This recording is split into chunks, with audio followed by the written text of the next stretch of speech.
What up? Last piece back, another video. Philadelphia Eagles, man. I just finished watching the press conference of Nick Sirianni and Howie Roseman. So, I guess the first thing we can confirm, Nick is back. Nick's job is still his. As far as the interview goes, I mean, it was whack to me, and it's not really so much Nick and Howie. It's the questions, you know. Them guys are not like me. If I was there, I'm going to ask real questions, right? I want to know, okay, what type of defensive coordinator are you looking for? What type of offense are you looking for? Are you looking for an offense that, Nick Sirianni, are you looking for an offense that is going to have more motion? Okay, Nick, and Howie, when you're searching around looking for a guy that is going to run your offense, are you looking for a guy that, do you look at, what teams are around the league maybe that are top offenses and you try to pick from those trees? Or are you locked into a particular system and are you uncomfortable of getting out of that system? Do you believe your quarterback is incapable of running that system? What is your process, when you're looking for a guy? See, that's the type of stuff that would interest me when if I'm looking for a press conference, looking at a press conference, right? Defensively, Nick Sirianni, okay. What type of defensive coordinator are you looking for? Do you have a problem with aggressive defensive coordinators? If so, why? Why don't you like guys that blitz? Why do you think it's smart to play 10 yards off, say, third and short with your cornerbacks? I don't know, just stuff like that I care about. There really wasn't a lot of that. There's just questions about just general stuff that just mean nothing to me. So they don't have to say much. They can just be tight-lipped, which is what they want to do. It's the job of the reporters to try to dig and get that stuff out. So whatever, it is what it is. This is my concern here. And I guess I'll go over the one question that I think was pertinent. Eventually, they did ask Howie Roseman about why he kept Nick Sirianni, basically. And his answer, hey, we made it to the playoffs 3 years in a row. The guy has won. I've seen the guy, do that. There aren't too many teams that have done that. So on and cetera, right? Maybe that's really what it was. I don't know. But just kind of makes me wonder, why you would fire Doug Peterson, who actually got the Super Bowl, won a Super Bowl, made it to the playoffs 3 times or whatever, right? Versus a guy like Nick Sirianni, who made it to the Super Bowl, lost because of just the style of play towards the end of the game. I don't buy all that stuff about Patrick Mahomes is unbeatable and Andy Reid. Miss me with all that. I don't believe in none of that crap. They're human beings who bleed just like us, though they might have some skills a little bit over yours. But listen, they can be beat. Just don't do dumb stuff. How about have Kazir White stay in his lane so that Patrick Mahomes can't take off for a 26-yard run? No, listen, I'm not going to get into that. Those things bring up bad memories. But I'm just saying, the idea that, okay, he lost to Patrick Mahomes, so hey, I've seen a complete mediocre quarterback in Eli Manning defeat Tom Brady twice, the so-called GOAT, right? Twice. All right, so miss me with all that.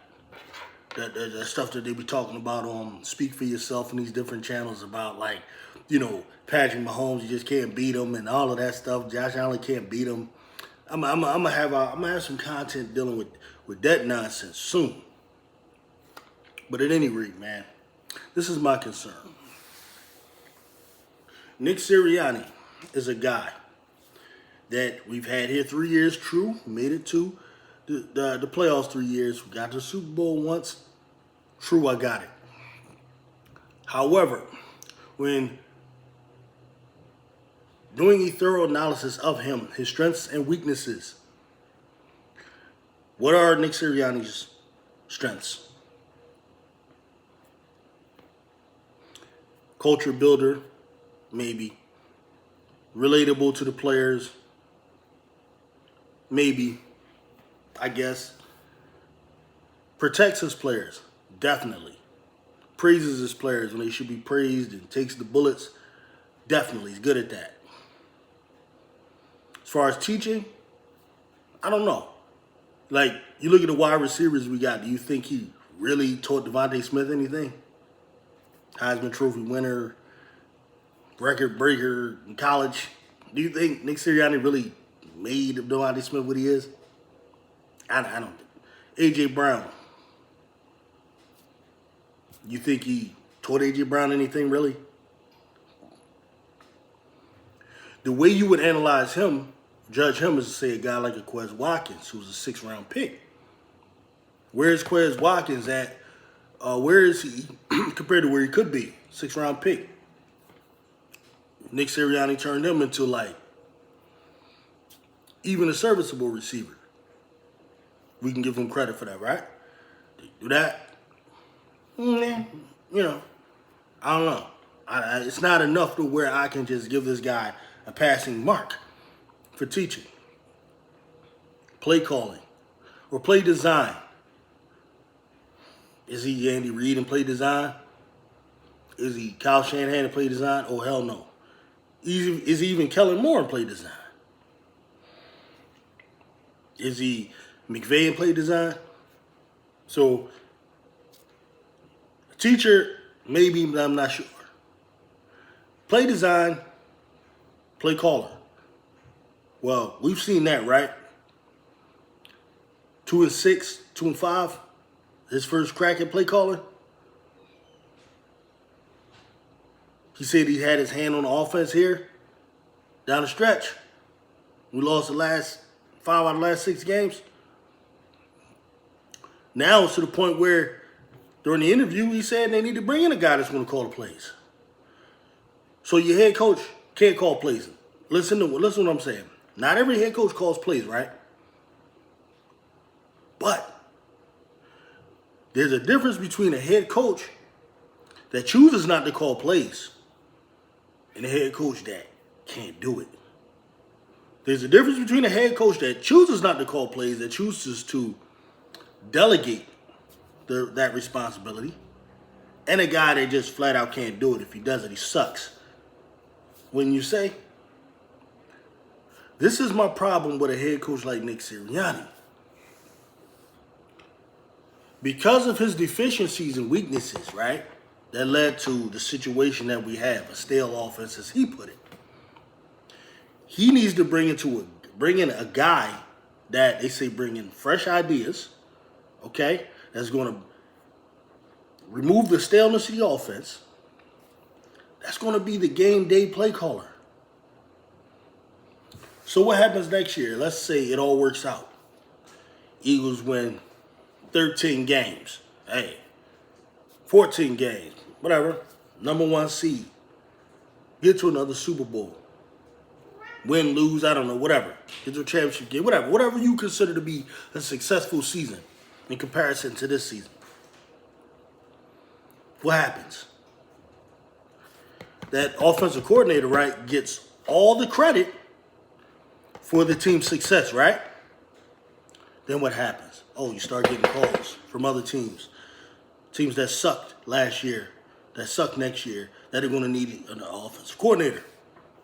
So how long is your offensive coordinator likely to be with the Eagles next year? In the best case scenario where it works out, he's probably gone, right? So that means now Jalen Hurts, a 25-year-old quarterback, who is just pretty much, in my opinion, still ascending, honestly. He hasn't regressed to me. He's still ascending, right? What happens? He now loses another coordinator. And then what happens the next year? We got to go try again to find the right guy again. So this means this won't be the last time we're going through this situation. That's just what my logic tells me. Right? Because your head coach can't take over those duties. Which tells me it's best to have a head coach that can do it, that can be an effective game day caller, like an Andy Reid, right? So Andy Reid is effective game day caller, McVay, effective game day caller, these types of guys. So you're set up for the long haul to have a sustainable offense because your head guy is your best guy. Right now, the Eagles are in a situation where the head guy is basically like just a stooge that's there to rah-rah and, rally the troops. And, sometimes I'm going to sit in on the defensive room and say, hey, what y'all guys doing? Good job, guys. Then I'm going to offensive room. Hey, what you guys doing? Hey, good job, guys. This is what Nick Sirianni is pretty much going to be relegated to right now. Just me judging off of what I've got out of this little whatever press conference. Okay? I'm not good with that. I don't know about you, but I'm a little too old. I've been a fan following this team for too long to be out here pom-pomming. Okay? I'm not the Eagle equivalent of Mark Holmes that's just going to always put a positive spin on everything. When they doing dumb stuff, I'm going to call it out. The next thing, so Nick Sirianni being there, to me, is the first problem. I'm assuming he's probably going to be on a short lease this year. They're probably going to bring in a guy that they think, could possibly replace him, all of that. But guess what? This only happens if things go wrong next year. I don't have time for two years in a row. And in my opinion, neither does Jalen Hurts, neither does Devontae Smith, neither does A.J. Brown. A.J. Brown will be in the third year of a 4-year contract. I'm not really about wasting a lot of time. And I get the idea that maybe this is part of the reason why they're bringing Nick back. They're thinking about that. But for me, I got to make moves that benefit now and in the long haul. I don't know how good I feel about what Nick is going to do next year. I still have questions about whether or not the team has faith in him. I don't care about what Jason Kelce said. I don't care about what Fletcher Cox said. I'm judging these guys based on their actions. I'm judging them based off of what I saw on that field in Tampa Bay. I'm judging them based off of what I saw in that game against the Giants. I'm judging them off what I saw in that game against the Seattle Seahawks. I'm judging off of the effort that I saw. Nick Sirianni could not get those guys to go out there focused and play with and give their all. That's what I saw. And that's what I care about. I don't care about what he's up there talking. I don't care about any of that. That means nothing to me. Show me the money. I'm from the show me state, man. Show me the bread. And right now, I'm just seeing, an Eagles team right now, an ownership that I don't know what they're doing, and I don't think they know what they're doing, to be honest with you. They don't have the balls to go out there and just grab a Bill Belichick who would just restructure this whole damn thing. A guy that has shown you 6 times he can go out there and get it done. A guy that you know is going to bring some discipline, is going to bring some respect immediately the moment he walks in. But see, what I think is Howie and Jeffrey, man, the insecure men. Insecure men, man, will destroy an empire. I'm telling you. Insecure men will destroy an empire, bro. Because they're always looking over their shoulder. They feel like their little power, their little control has just been taken from them, and they won't get all the credit and all that. Trust me, you'll get the credit from us. We could see you a great owner. Right? And I'm not saying Bill Belichick got to be the answer, but I'm just saying he's just an example of a move that you can make that isn't the comfortable move. I think these guys are deceived by how close Nick got. And they're not looking at it really in perspective. Was it Nick or was it, man, the result of a hell of a lot of talent and a quarterback that was super hyper-focused to put together an MVP-type season and an easy-as-hell schedule? Coupled with an NFC that would have had a declining Aaron Rodgers, a Matt Stafford who was hurt most of the year, Okay? A Rams team that fell apart. Okay? You got to look at all of that, man. You can't just, act like, all right, well, we got close that year and this and that. It's not going to be the same this year. There might be an easier schedule, but it's going to be more competition, bro. I'm assuming that the Detroit Lions are not going to just fall apart next year. Maybe they'll have a Super Bowl hangover. No. I'm going to assume that the Green Bay Packers with that kid Kevin, that kid Love, oh, yeah, you had to worry about them. Yeah, you had to worry about that team. Yeah, now people going, next year, you know what it's going to be? Is Love the best quarterback in the NFC? Because right now, Jalen Hurts, all them people that was saying, he was third best quarterback in the league right now, their true colors are showing up. Their true colors are showing up. He wasn't trash this year. He wasn't trash. If you look at the history of quarterbacks and the seasons, he wasn't trash this year. But, that's what they do. Now all of a sudden he's of no consideration. However, you got Josh Allen still up there. Because Josh Allen happened to win his division round game and Jalen Hurts didn't. Last year when Josh Allen got mangled against Cincinnati, they forgot about that. Right? Those things happen. He looked like shit last year in Cincinnati. Right? But now he's second best quarterback in the league right now. They still saying Burrow's second best, even though Burrow looked like shit this year. Right? I get it. He was hurt a little bit. Hey, whatever. Hurts was hurt too, right? But this ain't about Hurts. We got plenty of time to do videos about Jalen Hurts. This right here is about this organization, man. Not knowing what the hell they doing. Just making all types of moves. The next thing I'm hearing, Vic Fangio. You know what that tells me? This team ain't got no nuts. Ain't got no gonads, ain't got no balls. None whatsoever. Got no testicular fortitude. This team is afraid. This team is afraid to think outside the box, to do something different. They throw these names out there like Wink Martindale and Greg Williams. I knew they wasn't going to hire none of them. Man. This fucking team thinks, this ownership thinks they know football. Jerry Lurie, he thinks he knows football. And I'm telling you that he thinks he knows football. So I heard the man talk, and I know somebody who thinks they know football. He thinks he's watched enough. He thinks he's asked enough questions. He thinks he's been around enough football minds. He thinks he knows the game. And his son definitely thinks he knows the game. Howie, same way. He thinks during that time off that he went around and figured out they think they know football. So they are of this belief that the Vic Fangio, just because he got some damn single high safeties, that he's fooling people and all of that kind of stuff. Well, how did Vic Fangio look when we played the Dolphins? How did Vic Fangio look when Josh Allen and them played the Dolphins? How did Vic Fangio look when Patrick Mahomes played the Dolphins? Right? But they just think this defense is just, the wave of the future or whatever, the most influential defender and all of that. Defensive mind. Where? And you see what those boys, the Jets, did to you. You should be impressed with that, what they did to you.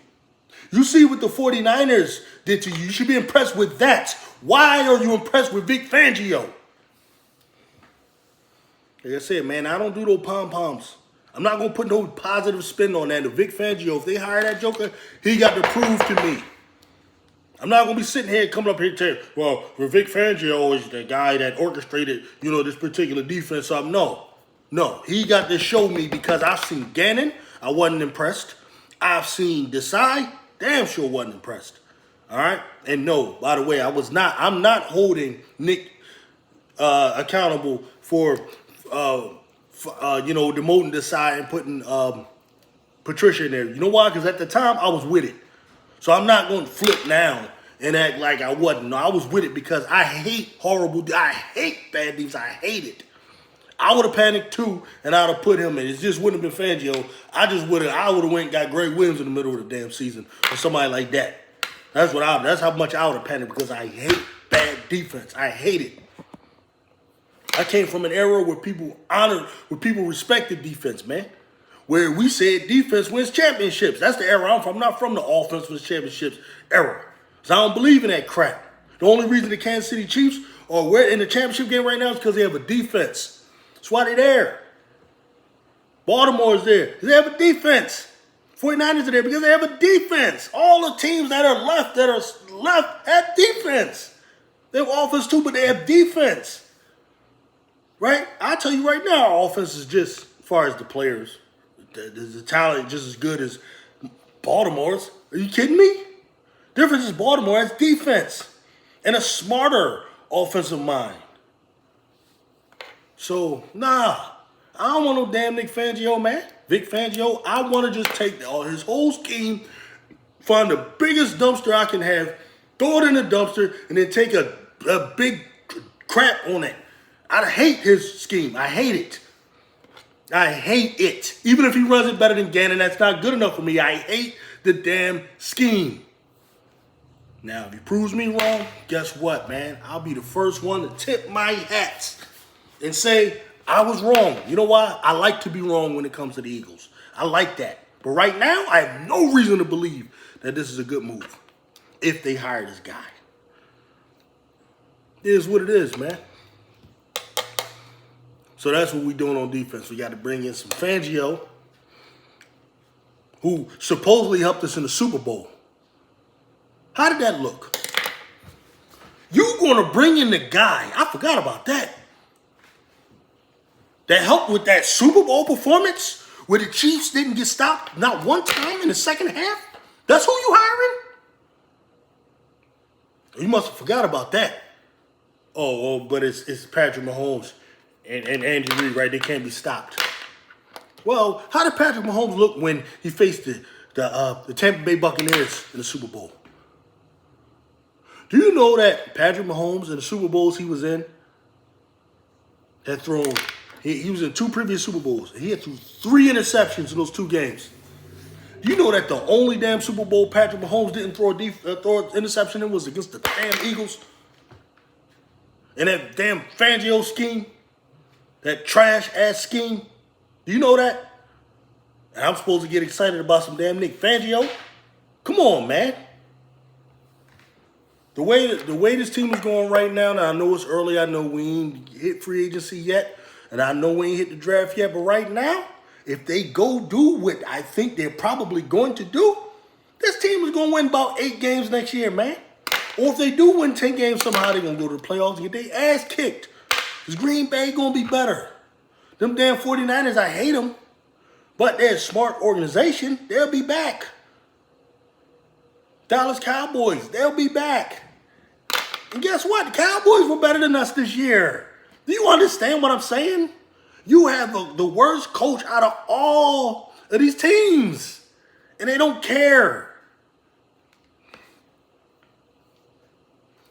You can't roll Nick Sirianni out there, man. This guy who can't call a damn offensive play. And if we have a successful year, like I said, you're going to lose the coordinator next year. What are you doing? It's just stupid. It's just stupid.